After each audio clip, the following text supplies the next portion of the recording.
இது பெரியார் மண். இங்கு சாதிக்கு எதிராகவும் பார்ப்பனியத்துக்கு எதிராகவும் கடந்த 100 வருடத்தில் பெரிய எழுச்சியை ஏற்படுத்தியுள்ளோம் என மார்த்தட்டுகிறோம். ஆனால் இன்றும் தொடரும் சாதிய தீண்டாமைகள், அதிகரித்திருக்கும் ஆணவ படுகொலைகளும் தமிழகத்தில் சமூக நீதி ஆட்சிதான் நடக்கிறதா என்ற சந்தேகத்தை ஏற்படுத்துகிறது. கடந்த 100 ஆண்டுகளில் தமிழ்நாட்டில் தீண்டாமைக்கு எதிராக பல முற்போக்கு கட்சிகள் போராடி இருந்தாலும் இன்றும் சாதிய தீண்டாமை என்பது அதே வீரியத்துடன் இருப்பதாக குற்றச்சாட்டு வைக்கப்பட்டுள்ளது. இன்றைய நிலைமையில் சாதிய தீண்டாமை எவ்வாறு உள்ளது? தமிழகத்தை பொறுத்தளவில் 100 ஆண்டுகளில் பல 100 ஆண்டுகள் சாதிய ஒடுக்குமுறைக்கு எதிரான குரல் ஓங்கி ஒழிச்சிருக்குது. பிறப்புக்கும் எல்லா உயிர்க்கும் என்பது வள்ளுவன் வகுத்து கொடுத்த ஒரு குரல். ஆனால் பிரச்சனை என்ன அப்படின்னு சொன்னால், இன்றைக்கு தமிழகத்தில் இது போன்ற சாதிய வன்கொடுமைகள் தொடர்ந்து நீடிக்கிறது என்பது குறித்து பலர் குரல் எழுப்பி கொண்டிருக்கின்றார்கள். இன்னும் குறிப்பாக சொல்லப்போனால் அரசியல் கட்சிகள் தமிழகத்தில் இது போன்ற சாதிய வன்கொடுமைகளுக்கு எதிராக எத்தகைய குரலை எழுப்புகிறார்கள் என்பதை நாம் ரொம்ப கூர்ந்து கவனிக்க வேண்டியிருக்குது.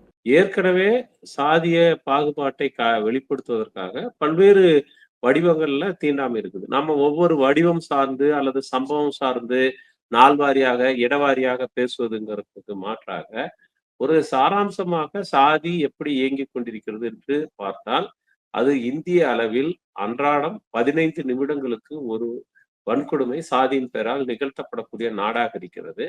இந்த சராசரி அளவு என்பது தமிழ்நாட்டில் ஒன்று பெரிதாக மாற்றமடையாமல் இருக்கிறது என்பது ஒன்று. இன்னும் சரியாக சொல்வதானால் தமிழ்நாடு உட்பட நாடு முழுவதுமே நடக்கக்கூடிய சாதிய வன்கொடுமைகள் எப்போது காவல்துறைக்கு புகாராக வருகிறதோ அதை பொறுத்துத்தான் நாம் சொல்லக்கூடிய இந்த புள்ளிவிவரங்கள் கூட. தமிழ்நாடு போன்ற மாநிலங்களில் ஓரளவு சாதி எதிர்ப்பு மனநிலை என்பது கூடுதலாகி கொண்டிருக்கிற காரணத்தினால், அல்லது தலித்துகளிடம் ஒரு போர்க்குணமும் விழிப்புணர்வும் இருக்கின்ற காரணத்தினால் தங்கள் மீது நிகழ்த்தப்படக்கூடிய சாதிய வன்கொடுமைகளை உடனே பொதுவெளிக்கு கொண்டு வருவது, சட்ட பாதுகாப்பை தேடுவது, பாதிப்பை உண்டாக்கியவர்களை தண்டிப்பது என்கிற அளவிலாவது பல்வேறு விஷயங்கள் நடக்கின்றன. தற்போதைய சூழலில் சாதிய வன்கொடுமைகள் அதிகரிப்பதற்கான காரணம் என்ன? இன்னைக்கு தமிழகத்துல இந்த சாதிய ஒடுக்குமுறை தொடர வேண்டும் என்று நினைக்கின்ற அரசியல் சக்திகள், இது போன்ற ஒடுக்குமுறை இருந்தாதான் அவங்களுடைய அரசியலை முன்னெடுத்து செல்ல முடியும் என்ற அரசியல் சக்திகள், இன்னும் சொல்ல போனா RSS, BJP போன்ற அமைப்புகள் கிராமப்புறங்களில் இது போன்ற சாதிய வன்கொடுமைகள் தொடர வேண்டும், அதாவது ஒடுக்குமுறைகள் தொடர வேண்டும் என்பதை அவர்கள் தங்களுடைய அடிப்படை சித்தாந்தமாக கொண்டவர்கள். இந்திய தேசத்தினுடைய அரசியலமைப்பு சட்டம் உருவாக்கப்பட்ட போது இந்த அரசியலமைப்பு சட்டத்தில் மனுவின் நிழல் கூட படவில்லை. எனவே இந்த அரசியலமைப்பு சட்டத்தை ஏற்க மாட்டோம் என்று சொன்னவர்கள் தான் இந்த RSS, BJP வகைராக்கள். அவர்களுடைய கைகளில் தான் இன்னைக்கு கடந்த 10 ஆண்டு கால ஆட்சி இருக்கின்றது. எனவே அவர்களுக்கு இந்த சாதிய ஒடுக்குமுறை தொடர வேண்டும், ஏற்றத்தாழ்வு இருக்க வேண்டும் என்பதுதான் அவர்களுடைய சித்தாந்தம். எனவே இது போன்று தலித் மக்கள், ஒடுக்கப்பட்ட மக்கள் தங்களுடைய ஒடுக்குமுறையிலிருந்து மீண்டு வரும்போது ஒரு சமத்துவ சமூகம் வந்துவிடக்கூடாது என்பதில் அவங்க குறியா இருக்கிறாங்க.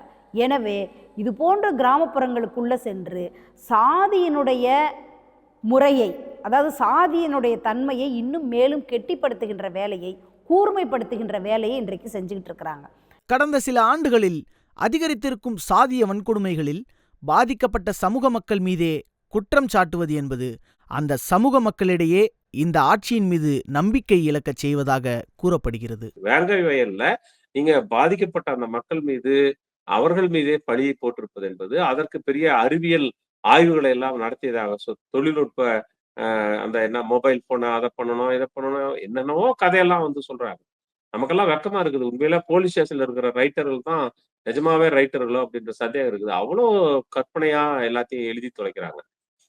நீங்க இதுல பாத்தீங்கன்னா ஒரு ரகசியமாக ஒரு புலனாய்வில் கிடைக்கக்கூடிய ஒரு தரவை எப்படி பொதுவெளிக்கு கொடுக்க முடியுது அப்படின்னா, காவல்துறை இந்த பிரச்சனையை இப்படித்தான் முடித்து வைக்க வேண்டும் என்று முடிவெடுத்து விட்டு அதற்கு அனுசரணையாக பொதுமக்களுடைய கருத்தை கட்டமைப்பது, ஒரு அதை பற்றிய ஒரு பொது வெளியில இவர்கள் விரும்பிய வண்ணம் அந்த உரையாடலை கட்டமைக்க பாக்குறாங்க, தகவல் பாக்குறாங்க.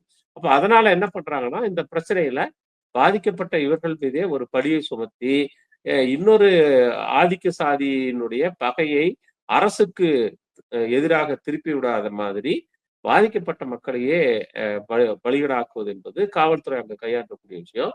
அதுல அவங்க நடந்து கொண்டிருப்பது, கோர்ட் இந்த விஷயத்த அணுகுனது, இது எல்லாமே இந்த நாட்டில் சட்டத்தின் ஆட்சி தான் நடக்கிறதா என்கிற கேள்வியை நாம் அந்த கேள்வியை எழுப்புகிறது. எவ்வளவோ அறிவியல் முன்னேற்றங்கள் இருந்தாலும் கூட நாங்கள் வந்து இந்தியாவில் வந்து 100 ராக்கெட் விட்டுட்டோம், 1000 ராக்கெட் விட்டுட்டோம் அப்படின்னு பேசினா கூட ஒரு தலித் இளைஞன் தன்னுடைய தெரு வழியாக வந்து ஒரு வண்டி மொஃபட் வந்து ஓட்டிட்டு வர முடியாத ஒரு அவலமான சூழல் என்பது நம்ம நாட்டில் நிலவுது என்பது மிகவும் அதிர்ச்சியான விஷயமாக இருக்குது. எனவே இதற்கு எதிரான போராட்டம் என்பது ஏதோ ஒரு நூற்றாண்டு காலம் கிடையாது, இன்னும் பல நூற்றாண்டுகள் இந்த போராட்டத்தை தமிழ்நாட்டில் வந்து தொடர்ந்து நடத்த வேண்டியது இருக்குது. சாதிய தீண்டாமையால் பாதிக்கப்படும் ஒடுக்கப்பட்ட மக்கள் காவல்துறையில் புகார் செய்தும் அதை SC/ST வன்கொடுமை சட்டத்தில் பதிவு செய்வதற்கு பெரும் போராட்டம் நடத்த வேண்டியிருப்பதை கடந்த கால சம்பவங்கள் மூலம் தெரிய வருகிறது. SC/ST ஆக்டில் குற்றத்தை பதிவு செய்வதில் உள்ள சிக்கல் என்ன? காவல்துறை இதை எவ்வாறு கையாளுகிறது? முதல்ல ஒரு ஒரு தலித் வந்து புகார் கொடுக்குறாருன்னா, அந்த தலித் கொடுக்கக்கூடிய புகார ஒரு பட்டியல் சாதியினர் கொடுக்கக்கூடிய அந்த புகாரினுடைய அத வந்து அந்த வழக்க விசாரிக்கிறதே பார்த்தீங்கன்னா, குறைஞ்சபட்சம் ஒரு டிஎஸ்பி தான் அத விசாரிக்கணும்னு இருக்குது. ஆனா, இவங்க பெரும்பாலான நேரங்கள்ல என்ன பண்ணுவாங்கன்னா, அத டிஎஸ்பி ரேங்க்ல இருக்கிறவர்ட்ட ஒப்படைக்காம, இவங்க வந்து இன்ஸ்பெக்டர் அந்த மாரி யார்ட்டயாவது ஒண்ணு ஒப்படைச்சு, அது எந்த கட்டத்துல போய் நிக்கும்னா, இதனுடைய விசாரணை அலுவலராக டிஎஸ்பிக்கு குறைவாக இருக்கக்கூடாதுன்னு இருக்குது. ஆனா, இவரு தான் விசாரிச்சிருக்கிறாரு. அதனால இது சட்டப்படியே செல்லாதுன்னுலாம் கூட இத தள்ளுபடி பண்றதுக்கு வாய்ப்பு இருக்குது. இப்போ ஒரு ஒடுக்கப்பட்ட சமூகத்து மக்கள் ஒரு வன்கொடுமையை தான் சந்திக்கின்ற போது போய் காவல் நிலையத்தில் புகார் கொடுத்தாங்க அப்படின்னு சொன்னால், கரெக்டாக யார் மேலே புகார் கொடுக்குறாங்களோ அவங்கக்கிட்ட ஒரு பெட்டிஷனை வாங்கி, கவுண்டர் பெட்டிஷனை வாங்கி இவங்க மேலேயும் எஃப்ஐஆர் போடுறது தான். அதனுடைய நோக்கம் என்ன?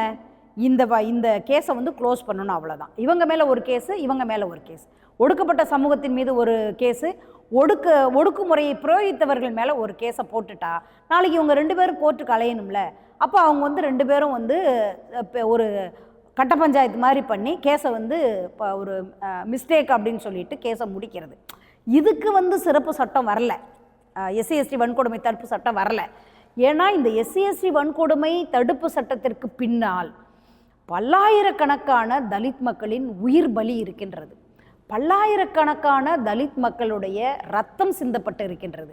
பல்லாயிரக்கணக்கான தலித் மக்களினுடைய எலும்புகள் நொறுக்கப்பட்டு இருக்கின்றது, மண்டை உடைக்கப்பட்டு இருக்கின்றது.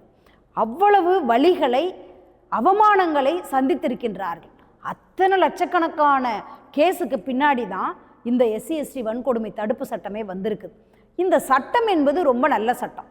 ஆனால் இந்த சட்டம், டாக்டர் அம்பேத்கர் தான் சொல்லுவார், சட்டம் வந்து எப்படிப்பட்ட சட்டமாக இருந்தாலும் அந்த சட்டம் யார் கையில் இருக்கின்றது என்பது தான் ரொம்ப முக்கியம். சாதிய தீண்டாமைக்கு தீர்வாக அரசும் காவல்துறையும் பொது சமூகமும் என்ன செய்ய வேண்டும்? அதாவது இன்னைக்கு இருக்கிற அரசியல் கட்சிகளுக்கு இந்த சாதிய வன்கொடுமையை எதிர்த்து போராட வேண்டிய மிக முக்கியமான காலகட்டம் இது.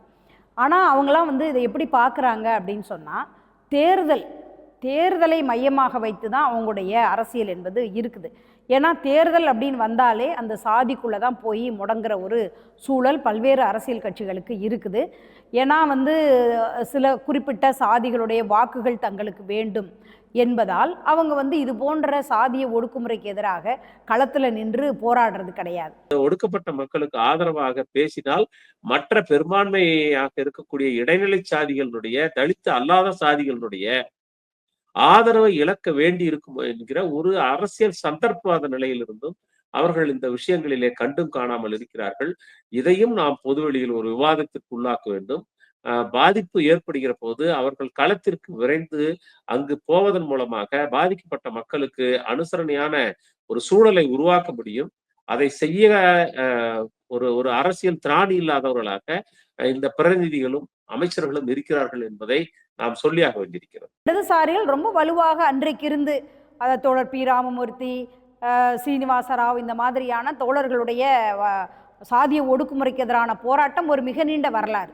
திராவிட இயக்கமும் அன்றைக்கு வந்து ஒரு சாதிய ஒடுக்குமுறைக்கு எதிராக ஒரு பிராமணிய ஆதிக்கத்திற்கு எதிராக ஒரு மிக நீண்ட போராட்டத்தை நடத்தினாங்க. ஆனால் இன்றைக்கு இருக்கிற சூழல் என்பது ஒரு தேர்தலில் தங்களுடைய கட்சி ஜெயிக்க வேண்டும் என்ற ஒரு உணர்வோடு, ஒரு குறிப்பிட்ட சாதியை பகைத்தால் அந்த சாதியினுடைய வாக்குகள் நமக்கு விழாது என்ற ஒரு சிந்தனையோடு அதிமுகவாக இருந்தாலும் சரி, திமுகவாக இருந்தாலும் சரி, அவங்க செயல்பட்டுக்கிட்டு இருக்கிறாங்க. ஆளும் கட்சியாக இருந்தாங்கன்னு சொன்னால் அமைதியாக இருப்பதும், எதிர்கட்சியாக இருந்தால் மட்டும் ஏதாவது இப்போ வேங்கை வேல் வந்த உடனே எடப்பாடி பழனிசாமி வாய் திறக்கிறாரு.